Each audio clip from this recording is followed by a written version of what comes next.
Price lord holy spirit. Happy man who is behind Jesus Christ. சந்தோஷமான மனிதன் இயேசுவின் பின்னால். இன்று ஆண்டோடைய வார்த்தை, கர்த்தர் எனக்கு நன்மை செய்தபடியால் அவரை பாடுவேன். சங்கீதம் 13:6. இந்த வார்த்தையின் மூலம் ஆண்டவர் நமக்கு ஒரு பெரிய ஆசீர்வாதத்தை கட்டளையிடுகிறார். அதாவது, நாம் கடந்து வந்த பாதைகளை நினைத்து பார்த்து ஆண்டவருக்கு நன்றி செலுத்த வேண்டும். அதுக்கு நாம் கடமைப்பட்டிருக்கிறோம். ஏன்னா நாம் நிற்பதும் நிர்மலமாக இருப்பதும் அவருடைய சுத்த கிருபை.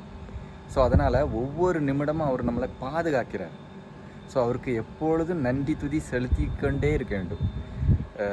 பைபிளில் கூட பார்த்தீங்கன்னா, ஏசப்பா ஒரு கிராமத்துக்கு கடந்து போகிறாரு.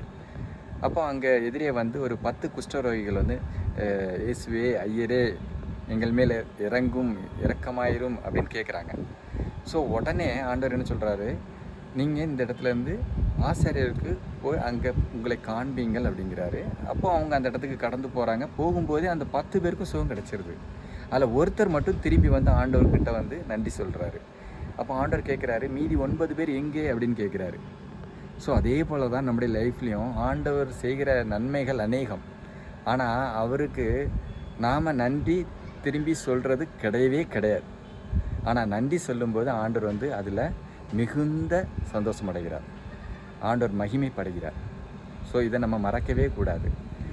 என்னோடய லைஃப்பில் ரீசெண்டாக நடந்த ஒரு இன்சிடெண்ட். நான் திருநெல்வேலிக்கு ட்ரெயின் மூலமாக ட்ராவல் பண்ணுறேன். அப்போது அப்பர் பர்த்து தான் கிடச்சிது. இருந்தாலும் பரவாயில்லன்னு ட்ராவல் பண்ணுறேன். ஆனால் நான் கேட்காமலே எனக்கு லோயர் பர்த்து கிடச்சிது. அதே மாதிரி ரிட்டன் வரும்போதும் லோயர் பர்த்து கிடச்சிருச்சு. இதில் ஆக்சுவலாக எனக்கு மிராக்கிள்னு ஒன்று நடந்துச்சுன்னா, அது என்னென்னா, நான் ரிட்டன் வர்றதுக்காக பஸ்ஸில் ஏறி ரயில்வே ஸ்டேஷன் போகணும். ஸோ கிட்டத்தட்ட ஒரு 1 hour 1.5 hour ட்ராவல் இருக்குது. ஆக்சுவலாக எனக்கு கொஞ்சம் லேட் ஆகிட்டு, அதனால் நான் நிற்கிறேன். ஒரு பஸ்ஸும் மிஸ் பண்ணிட்டேன். ஆக்சுவலாக மிஸ் பண்ணி ஒரு 30 minutes நிற்கிறேன். அப்போது பஸ்ஸு வரல. நான் அதுக்கப்புறம் ஒரு ஆட்டோக்காரர் நின்னார் பக்கத்தில். அவர்கிட்ட போய் கேட்குறேன், இந்த மாதிரி பஸ் இன்னும் வரலையே, எப்போ வரும்? 30 minutesக்கு ஒரு பஸ் இருக்குல்ல, இன்னும் வரலையே அப்படின்னு கேட்கும்போது அவர் இன்னும் 20 minutes ஆகும் அப்படின்னு எனக்கு அப்படியே ரொம்ப பயமாயிட்டு, ரொம்ப பதட்டமாயிட்டு.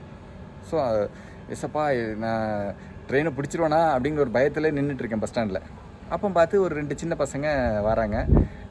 என்ன எங்கே நிற்கிறீங்க அப்படின்னு கேட்கும். பஸ்ஸுக்கு வெயிட் பண்ணிட்டுருக்கேன்ப்பா, 1/2 மணி நேரமாக பஸ்ஸே வரல அப்படின்னு ரொம்ப ஃபீலாக சொல்லிட்டுருக்கேன்.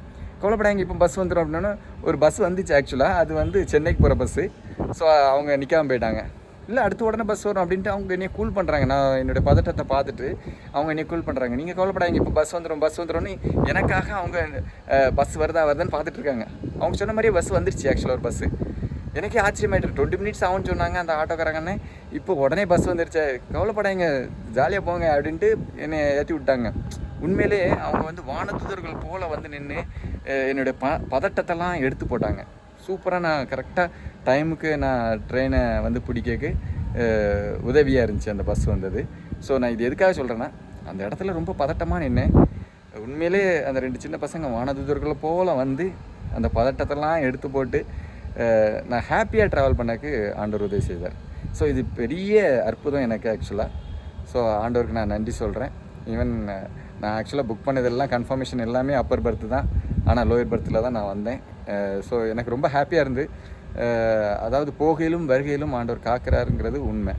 ஸோ ஆண்டவருக்கு எப்பொழுதும் நன்றி துதி பாடணுங்கிறது நான் கண்டிப்பாக லேர்ன் பண்ணிக்கிட்டேன். ஸோ நன்றியால் துதிப்பாடு. Praise lord holy spirit. ஆமென்.